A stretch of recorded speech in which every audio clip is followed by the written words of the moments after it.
Hello everyone, मैं अभिषेक कुमार और इस लेक्चर में हम बात करने जा रहे हैं फर्स्ट लॉ ऑफ थर्मोडायनेमिक्स की। तो first law of thermodynamics basically conservation of energy का एक दूसरा स्टेटमेंट है, ऑल्टरनेट स्टेटमेंट है। ये डिस्कशन के दौरान आपको बात समझ में आएगी। तो चलिए काम शुरू करते हैं। जैसे मान लो कि एक कंटेनर है एडियाबैटिक और एक इसका जो पिस्टन है वो भी एडियाबैटिक। एडियाबैटिक कहने का मतलब मैंने आपको पहले भी बताया है। एडियाबैटिक का मतलब क्या होता है कि अगर आपकी कंटेनर एडियाबैटिक है तो सराउंडिंग के साथ हीट एक्सचेंज नहीं होगी। मतलब जाहिर सी बात है कि कंटेनर के अंदर जो भी गैस है, जो भी गैस भरी है, इसको जो भी हीट मिलेगी वो हीट बाहर के साथ एक्सचेंज नहीं कर सकती, है ना। इसका मतलब होता है एडियाबैटिक सिस्टम। मान लो इस इलेक्ट्रिक कॉइल के जरिए डेल्टा क्यू हीट प्रोवाइड करी सिस्टम में हमने, ठीक है। अब डेल्टा क्यू जो हीट है इसका इस्तेमाल दो जगहों पे होगा, ध्यान देना। इस हीट की वजह से गैस की इंटरनल एनर्जी होगी चेंज। अगर आप हीट प्रोवाइड करेंगे गैस को तो जाहिर सी बात है टेंपरेचर उसका इंक्रीज करेगा, तो इसकी इंटरनल एनर्जी होगी चेंज। और अगर आप हीट प्रोवाइड करेंगे सिस्टम में तो गैस में एक्सपैंड करने की टेंडेंसी होगी। तो गैस में एक्सपैंड करने की टेंडेंसी होगी मतलब गैस वर्क भी करेगी। क्लियर है पॉइंट? ये मतलब जो भी हीट सिस्टम को सप्लाई करोगे आप, उसका इस्तेमाल दो जगहों पे देखने को नजर आएगा। एक सिस्टम के वर्क डन में और दूसरा सिस्टम के इंटरनल एनर्जी के चेंज में। तो delta Q is equal to delta U plus W. इस स्टेटमेंट को बोलते हैं अपन फर्स्ट लॉ ऑफ थर्मोडायनेमिक्स।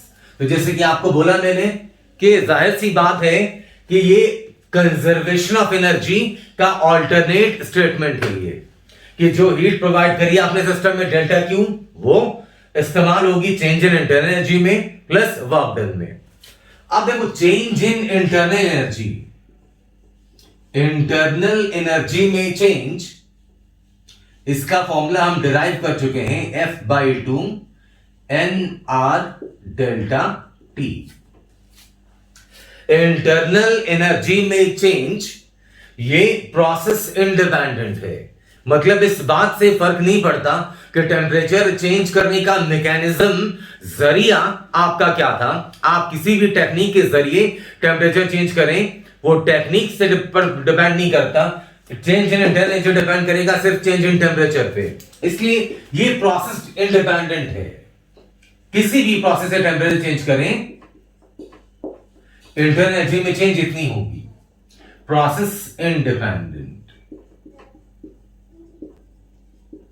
और ये जो वर्क डन है ये है प्रोसेस डिपेंडेंट।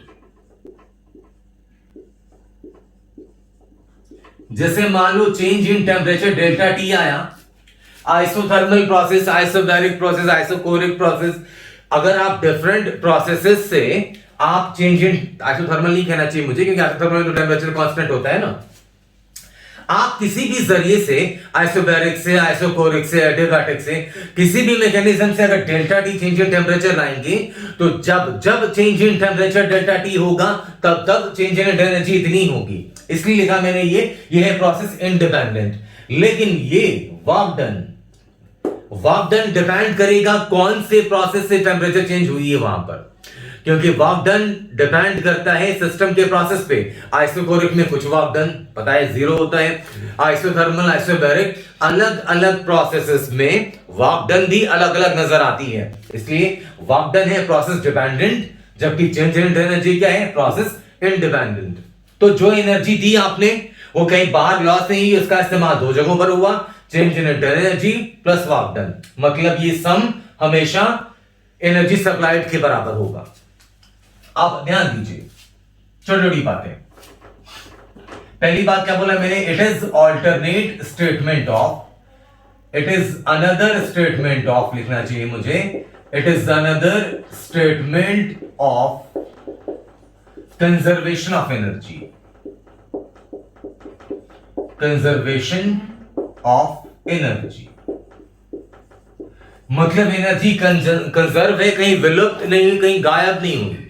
जो एनर्जी दी आपने उसका इस्तेमाल सामने सामने देखने को मिल रहा है आपको। अब इसका डिफरेंशियल फॉर्म की जरूरत पड़ती है। इन डिफरेंशियल फॉर्म में अगर फर्स्ट रखना चाहें, क्योंकि कैलकुलस रहने के हमारे सामने आते रहता है, तो डेल्टा क्यू को लिख दिया डी क्यू, डेल्टा यू को डी यू और वर्क डन को डी डब्ल्यू। ये है differential form first law of thermodynamics का। आगे ये मैं इसलिए बता दिया कि डिफरेंशियल फॉर्म की भी जरूरत पड़ सकती है क्वेश्चन के कंडीशंस के मुताबिक। तो ये है फर्स्ट लॉ ऑफ थर्मोडायनेमिक्स। अब वर्क डन हमें मालूम है ना, डिफरेंट प्रोसेसेस में वर्क डन क्या होता है ये मालूम है, चेंज इन इंटरनल एनर्जी का फॉर्मूला मालूम है। अच्छा, इस फॉर्मूले का जब इस्तेमाल करेंगे तो इस बात को ध्यान रखें, always take care of sign convention, always take care of sign convention. Student fraternity में ये गलतियां बहुत होती हैं फर्स्ट लॉ को लगाने के दौरान, वो साइंस गलत लेते हैं, रिजल्ट गलत आता है और चारों ऑप्शंस में वो गलत आंसर भी अवेलेबल होता है, इसलिए थोड़ा सा अलर्ट रहें। जैसे साइन कन्वेंशन के लिए आपको क्या बताया मैंने, डेल्टा क्यू, वर्क डन के साइन की चर्चा तो हमने वर्क डन बाय गैस में बताई दिया था आपको कि कब वर्क पॉजिटिव होती है कब नेगेटिव। डेल्टा क्यू की बात करें बहुत शुरुआत में कैलोरीमीटर के टाइम पे मैंने बताया था, एक बार फिर से सुनो। डेल्टा क्यू बराबर क्या होता है, एम एस डेल्टा टी, है ना।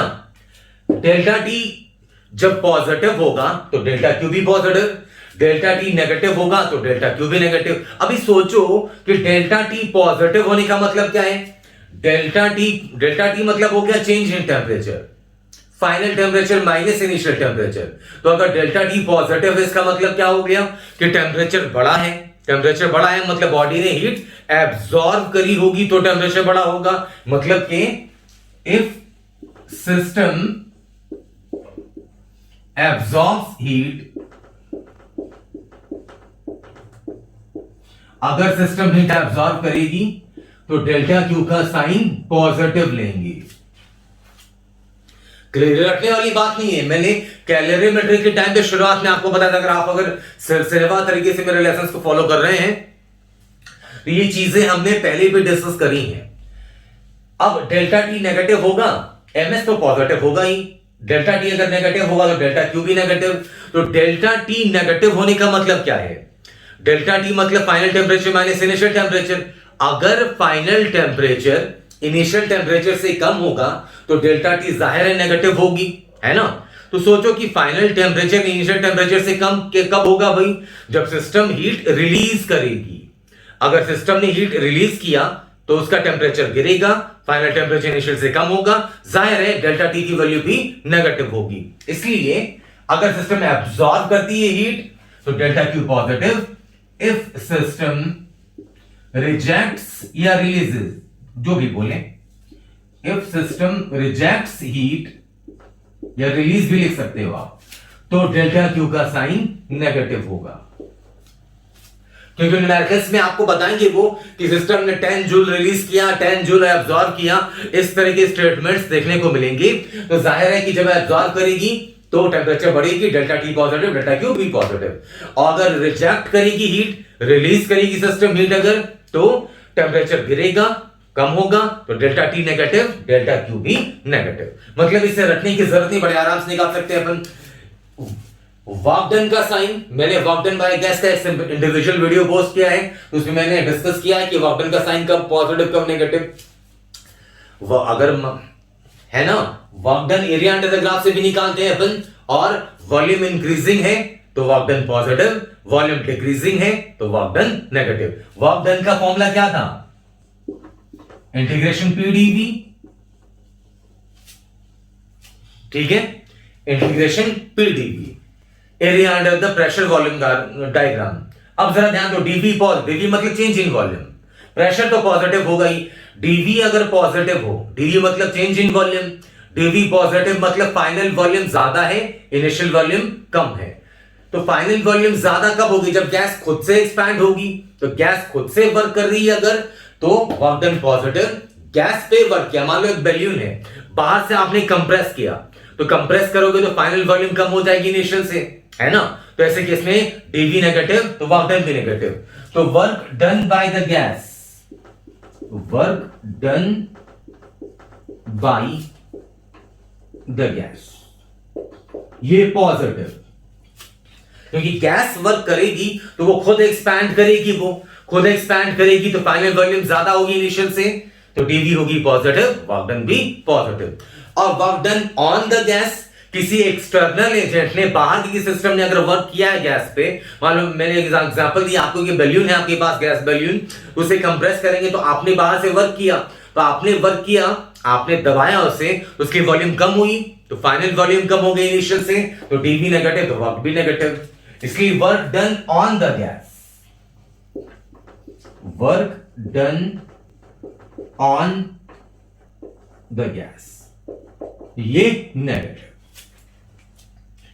तो साइन कन्वेंशन प्योर लॉजिक है, रटने की कोई गुंजाइश नहीं है। कभी भी भूल जाए कब पॉजिटिव कब नेगेटिव, तो एमएस डेल्टा टी से देख लो या वर्क डन के फॉर्मूले से पता चल जाएगा आपको। इंटरनल एनर्जी पे चेंज को डिपेंड करती है डेल्टा टी पे, डेल्टा टी पॉजिटिव तो change in internal energy positive, delta T negative तो change in internal energy negative. Clear है पॉइंट ये?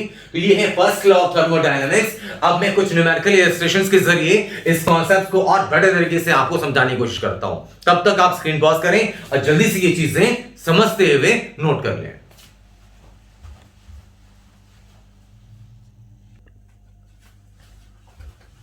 आइए इलस्ट्रेशन की बात करते हैं अपन। आप चाहें तो स्क्रीन पॉज करके सेल्फ अटेम्प्ट भी कर लें, और उसके बाद का डिस्कशन का पार्ट ये रहा जो मैं कर रहा हूं अभी आपके साथ। ध्यान दें, एक साइक्लिक प्रोसेस है ए बी सी ए। कह रहे हैं इस सिस्टम में कौन सा ग्राफ दिया उन्होंने? वॉल्यूम टेम्परेचर प्लॉट दिया उन्होंने, वॉल्यूम टेम्परेचर प्लॉट। कह रहे हैं इस प्रोसेस के लिए कितनी हीट सिस्टम को दी गई, नेट हीट, वो इवैल्यूएट करें। आइए, साइक्लिक प्रोसेस है तो साइक्लिक प्रोसेस का मतलब कि जहां जिस पॉइंट से स्टार्ट हुए, प्रेशर वॉल्यूम टेम्परेचर बढ़ाते घटाते वापस वहीं पहुंच गए। तो साइक्लिक प्रोसेस में चेंज इन टेम्परेचर कितना होगा? डेल्टा टी, 0 है ना, क्योंकि जहां से आए वहीं पहुंच गए। तो साइक्लिक प्रोसेस में डेल्टा टी 0, इसलिए चेंज इन इंटरनल एनर्जी 0। तो हमें तो मालूम है पहले से कि for cyclic process delta U, change in internal energy 0। अब वर्क डन की बात करते हैं। वर्क डन ए से बी, ए से बी देखो वॉल्यूम कांस्टेंट है, ग्राफ देख लें आप प्लीज, जरा ध्यान से देखना। ए से बी जाए अगर तो वॉल्यूम कांस्टेंट है V1 और वॉल्यूम कांस्टेंट है तो वर्क डन 0। प्रोसेस क्या है ये? आइसोकोरिक। बी से सी जाएं, बी से सी जाएं, ध्यान देना, बी से सी टेम्परेचर कांस्टेंट है, बी से सी गए तो टेम्परेचर कितनी है? T2। और टेम्परेचर कांस्टेंट मतलब प्रोसेस कौन सा है ये? आइसोथर्मल। और आइसोथर्मल में क्या होता है work done? nRT log final volume upon initial volume, nRT ln final volume by initial volume, क्योंकि यह है आइसोथर्मल प्रोसेस। तो nRT, इस क्वेश्चन नंबर ऑफ मोल्स में नहीं बोले थे, नहीं लेके चल रहा हूं मैं। nRT की जगह टेम्परेचर कौन सा? T2 है यहां पे, BCC में टेम्परेचर T2 है, nRT2 ln final volume C पे कितनी है? V2, और B पे इनिशियल वॉल्यूम कितनी है? V1। तो आ गया ln V2 अपॉन V1। ये वर्क डन आ गई B से C। C2A देखो, C2A C से एक स्ट्रेट लाइन है जो ओरिजिन से पास कर रही है। अगर इसका आगे बढ़ाओगे तो ट्रेस इसका पहुंचेगा, वो ओरिजिन से गुजरेगा। मतलब कि C2A अगर आप देख रहे हैं तो वॉल्यूम जो है वो प्रोपोर्शनल है टेम्परेचर के, y इक्वल टू mx का फॉर्मेट है। तो वॉल्यूम टेम्परेचर के डायरेक्टली प्रोपोर्शनल है। ये कैसे लिख दिया मैंने यहां पे डायरेक्टली प्रोपोर्शनल? क्योंकि C से अगर A देखें आप तो straight line V is equal to KT का फॉर्मेट है कुछ, y is equal to mx होता है ना, तो y is equal to mx ऐसी स्ट्रेट लाइन जो ओरिजिन से करती है पास। तो y की जगह v है, x की जगह t है, m की जगह स्लोप कुछ भी होगा, कांस्टेंट ही है, स्लोप निकाल भी सकते हैं पर ऐसा कुछ नहीं है, उतना नहीं जा रहा, मतलब ही नहीं है उससे। तो हमें पहचानना था पहले कि C2A जो प्रोसेस है वहां पे दिख रहा है V प्रोपोर्शनल टू T। ये कैसे लिखा मैंने कि स्ट्रेट लाइन है जो ओरिजिन से पास करने वाली है, y is equal to mx का फॉर्मेट है, y is equal to mx। तो वॉल्यूम प्रोपोर्शनल टू टेम्परेचर कब होता है? जब प्रेशर कांस्टेंट हो। ऐसा कैसे बोल रहा हूं मैं? देखो, V is equal to NR by P into T लिख सकते हैं ऐसा।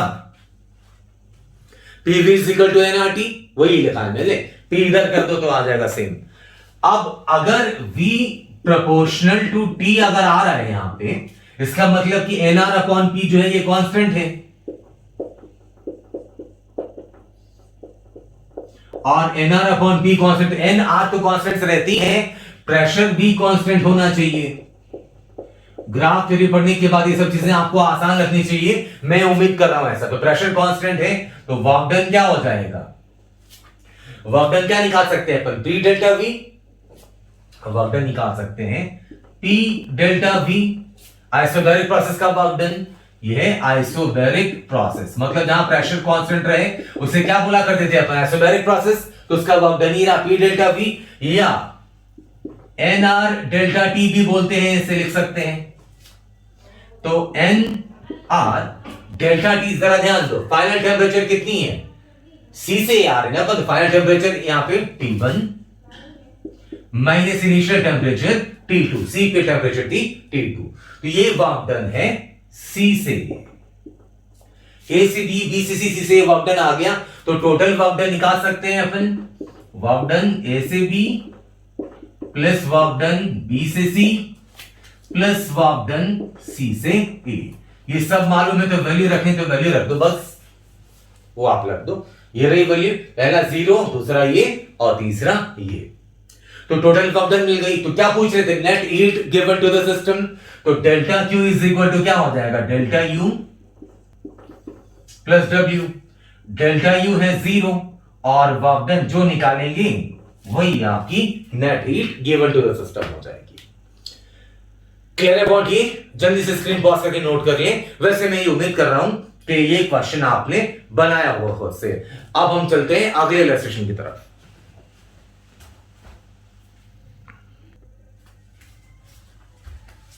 आइए अब इस इलस्ट्रेशन की बात करते हैं। चाहे तो स्क्रीन पॉज करके सेल्फ अटेम्प्ट कर लें, मैं डिस्कस करता हूं। ये कह रहे हैं कि 2 मोल्स की गैस है, साइक्लिक प्रोसेस है, पीवी डायग्राम दिया उन्होंने।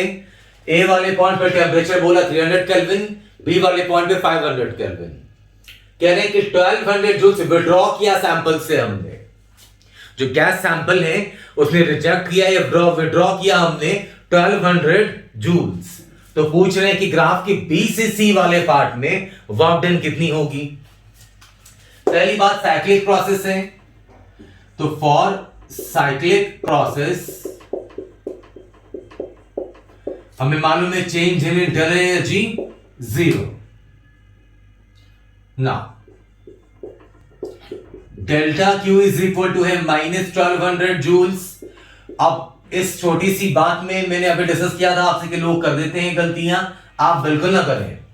सिस्टम ने से विड्रॉ ही हीट, मतलब सिस्टम का टेम्परेचर फॉल करेगा, गिरेगा, तो जाहिर सी बात है कि डेल्टा Q का साइन क्या लेंगे?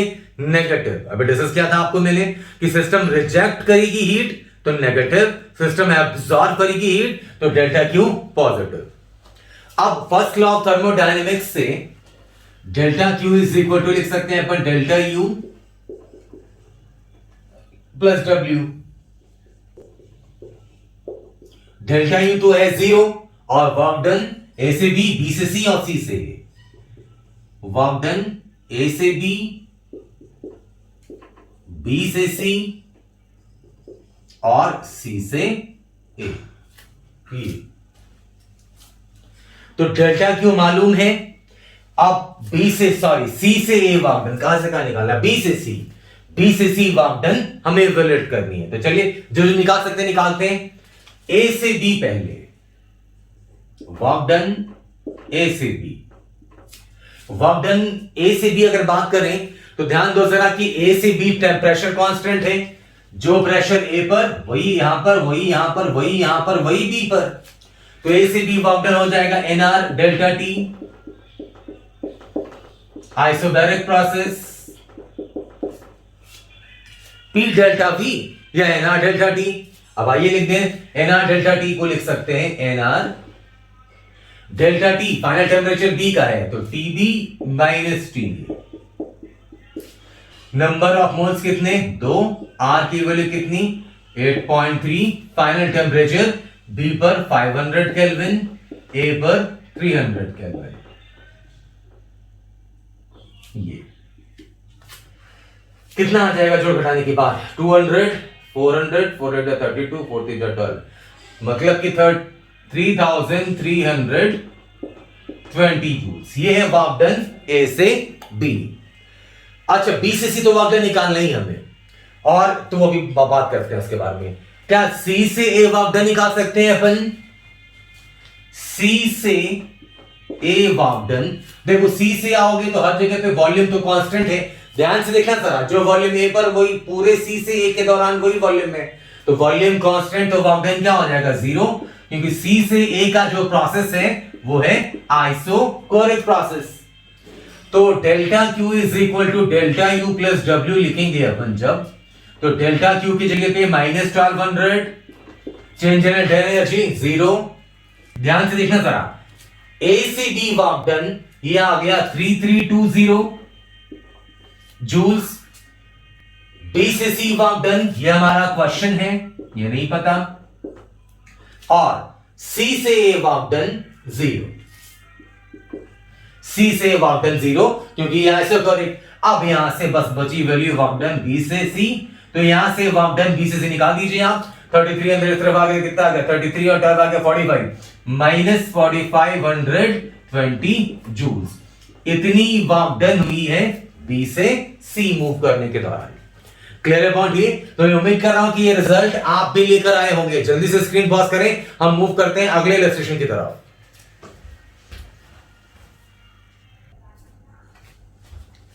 आइए इस इलस्ट्रेशन की बात करते हैं। क्वेश्चन देखना रहा हो तो जूम करके देख लेना, जैसे मैं पढ़ देता हूं। 1 mole of helium is kept in a cylinder of cross section area 8.5 centimetre square fitted with a light frictionless piston during slow heating. Slow heating होगी तो मैंने पहले भी डिस्कस किया है कि स्लो हीटिंग होती है मतलब वो आइसोबैरिक प्रोसेस है। बताता हूं कैसे। Gas is supplied 42 joules of heat. Slow heating के दौरान गैस को इतनी एनर्जी सप्लाई करी हमने, यानी टेम्परेचर 2 डिग्री से बढ़ता है तो पिस्टन कितना मूव करेगा ये बताओ।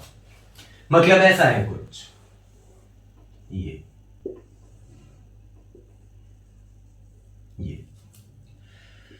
एटमॉस्फेरिक प्रेशर है 100 किलो पास्कल। अब ध्यान दो, स्लो हीटिंग करोगे आप तो गैस स्लोली एक्सपैंड होगी।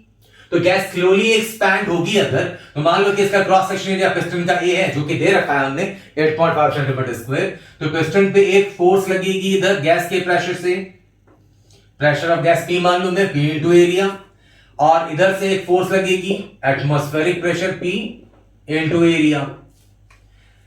ड्यू टू स्लो हीटिंग अगर करेंगे, अगर ये नहीं कि अचानक से बम एक्सपैंड कर दे, पहले डिस्कस किया मैंने, वो 4 स्ट्रोक इंजन वगैरह में होता है वो नहीं कि स्पार्क हुआ बम से ब्लास्ट हुई पिस्टन भागा बाहर और गाड़ी दौड़ रही है, ऐसा नहीं हो रहा। स्लो हीटिंग हो रही है, धीरे धीरे हीटिंग करोगे तो पिस्टन का बहुत स्लो मोशन होगा, तो स्लो मोशन होगा तो जाहिर सी बात है कि पिस्टन का जो एक्सीलरेशन है वो 0 होगा।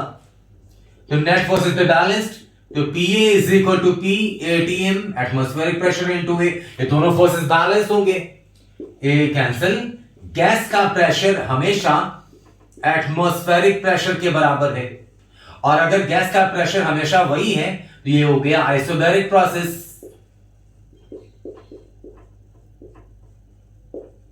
हमेशा स्लो हीटिंग वाले जो प्रोसेस होते हैं वो कौन से प्रोसेस होते हैं? आइसोबैरिक, है ना, क्योंकि प्रेशर हमेशा बाहर वाले प्रेशर के बराबर रहता है। अब आइए,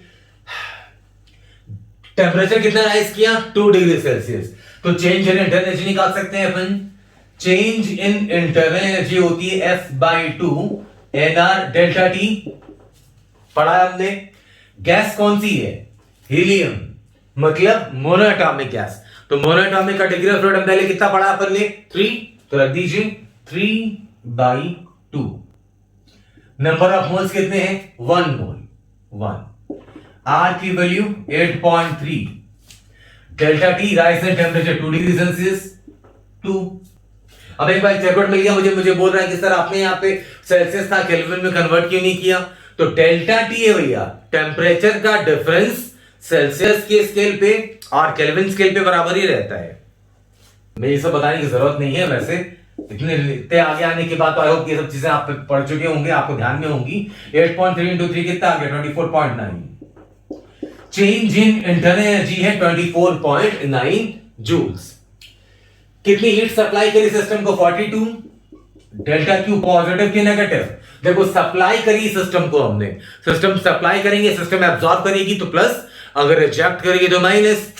एब्जॉर्ब कर रही है तो plus 42। First law of thermodynamics पढ़ा हमने, delta Q is equal to delta U plus W. Delta Q 42, delta U 24.9।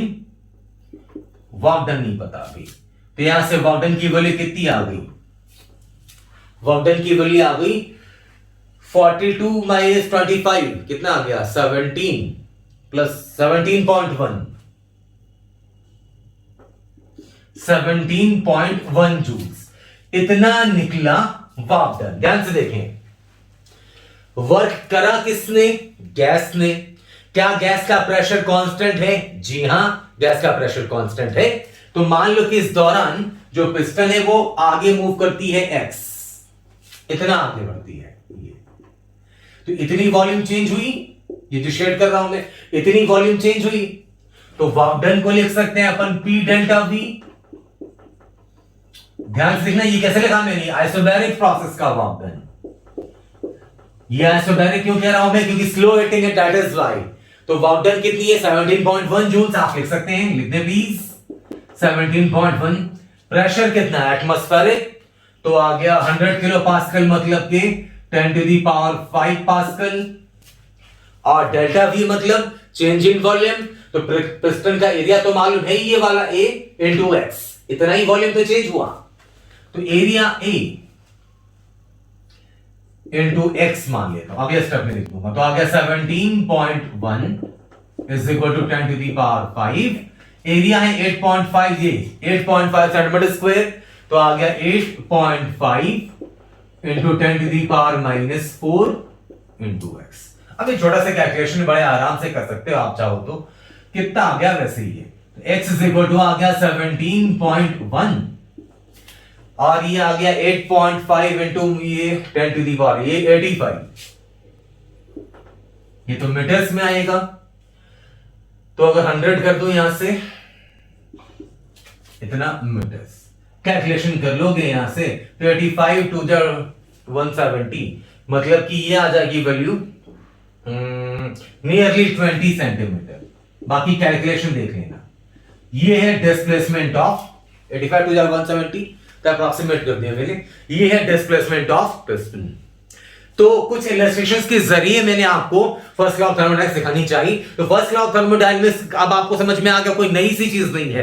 बस फर्स्ट लॉ ऑफ थर्मोडायनामिक्स लगाने के लिए साइन कन्वेंशन, इसकी जानकारी जरूरी है, इंटरनल एनर्जी इसका कॉन्सेप्ट होना जरूरी है, और वर्क डन डिफरेंट केसेस में वर्क डन कैसे निकालते हैं इसकी जानकारी भी उतनी ही जरूरी है। तो आई होप की चीजें समझ में आई होंगी। किसी किस्म की डाउट्स परेशानियां हो रही हो तो मुझे फीडबैक कमेंट्स में जरूर बताएं। मिलता हूं मैं अगले क्लास में नए टॉपिक के साथ। Thank you so much. जय हिंद, जय भारत।